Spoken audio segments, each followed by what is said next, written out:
Hey, welcome back to Coin Chronicles. This is Bryce. I hope you're doing well.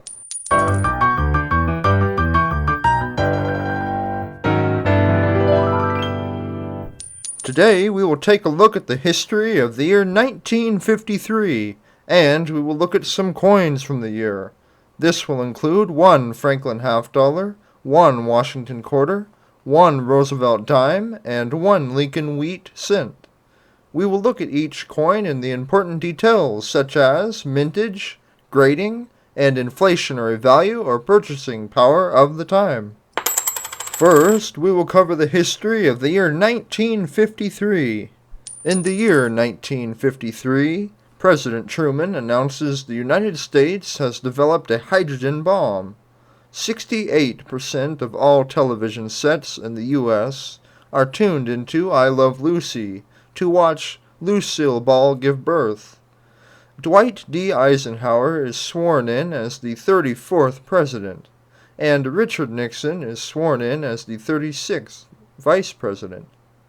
The first nuclear test of Operation Upshot Knothole is conducted in Nevada with 1,620 spectators. In the 1953 Waco tornado outbreak, an F5 tornado hits in the downtown section of Waco, Texas, killing 114. At the Nevada test site, the U.S. conducts its first and only nuclear artillery test, Upshot Knothole Grable. During the Flint-Worcester tornado outbreak sequence, in Flint, Michigan, a tornado kills 115 people, and in Worcester, Massachusetts, another tornado from the same storm system kills 94. Assembly of the first Chevrolet Corvette is completed in Flint, Michigan. The U.S., China, North Korea, and South Korea sign an armistice agreement, ending the Korean War. Burger King opens its first restaurant in Jacksonville, Florida. Future President John F. Kennedy marries future First Lady Jacqueline Lee Bouvier in Newport, Rhode Island.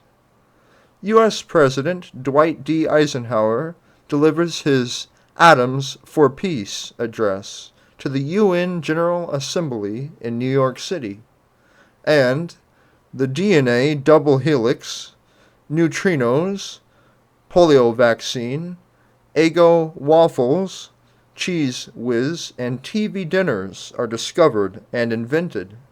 And the songs, That's Amore, the song from Moulin Rouge, and How Much Is That Doggy in the Window are recorded and released. First of all, let's take a look at the 1953 S. Franklin half dollar.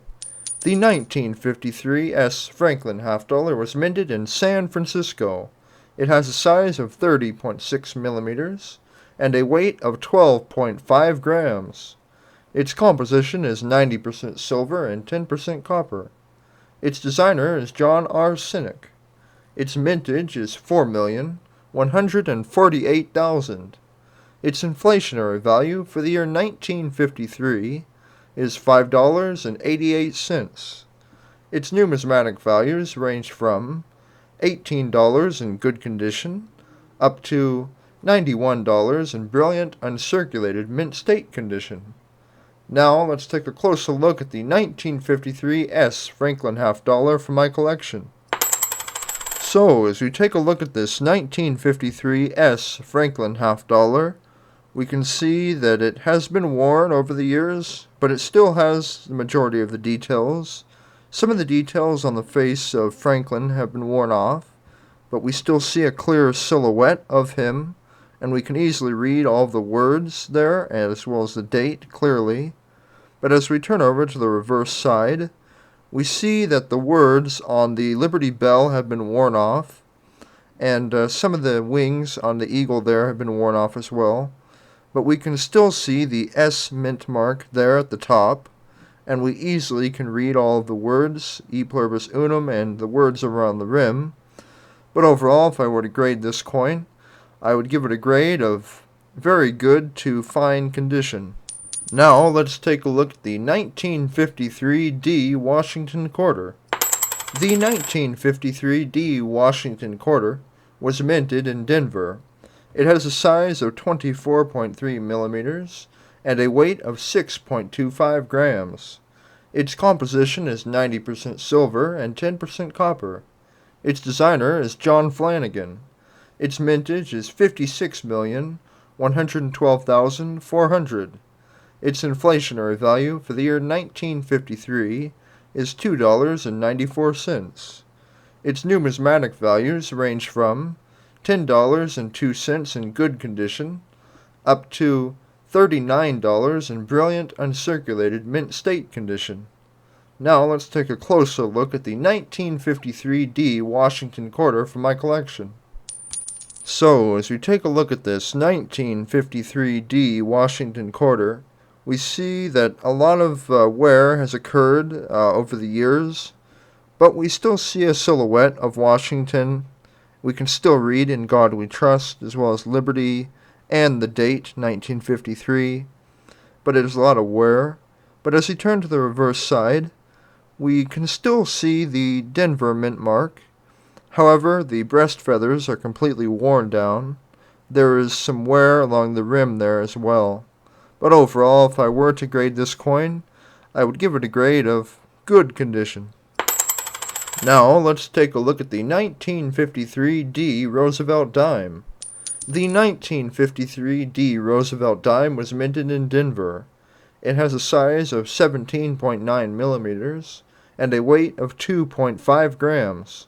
Its composition is 90% silver and 10% copper. Its designer is John R. Sinek. Its mintage is 136,433,000. Its inflationary value for the year 1953 is $1.18. Its numismatic values range from $3.12 in good condition up to $13 in brilliant uncirculated mint state condition. Now we'll take a closer look at the 1953 D Roosevelt dime from my collection. So, as we take a look at this 1953 D Roosevelt dime, we can see that there's some wear on the coin, but not affecting the coin too much. We easily can read the words "In God We Trust," the Liberty, as well as the date 1953, and we still see details in Roosevelt's hair. As we turn over to the reverse side, we still see the clear Denver mint mark, as well as the details on the torch and the plants there around it, and we easily can read all of the words. But overall, if I were to give this coin a grade, I would give it a grade of very fine to extremely fine condition. Now we'll take a look at the 1953 D Lincoln Wheat Cent. The 1953 D Lincoln Wheat Cent was minted in Denver. It has a size of 19 millimeters and a weight of 3.11 grams. Its composition is 95% copper and 5% tin and zinc. Its designer is Victor D. Brenner. Its mintage is 701 million. Its inflationary value for the year 1953 is 12 cents. Its numismatic values range from 5 cents in good condition up to $1.16 in brilliant uncirculated mint state condition. Now we'll take a closer look at the 1953 D Lincoln Wheat Cent from my collection. So, as we take a look at this 1953 D Lincoln Wheat Cent, we can see that there's quite a bit of wear on the coin itself. There's a lot of wear on Lincoln, his silhouette there. His face has been worn down. But we can still read "In God We Trust," the Liberty, and the date. However, there's quite a bit of scratches on this obverse side. But as we turn over to the reverse side, we can see that some of the details along the rim there on the wheat have been worn down, but there still is some detail remaining. We can easily read all of the words, but you can tell there's a lot of age. but if I were to grade this coin, I would give it a grade of good to very good condition. Hey, I really hope you enjoyed this video and found it to be interesting. For more videos, please like and subscribe. Thank you, keep on collecting, and have a great day.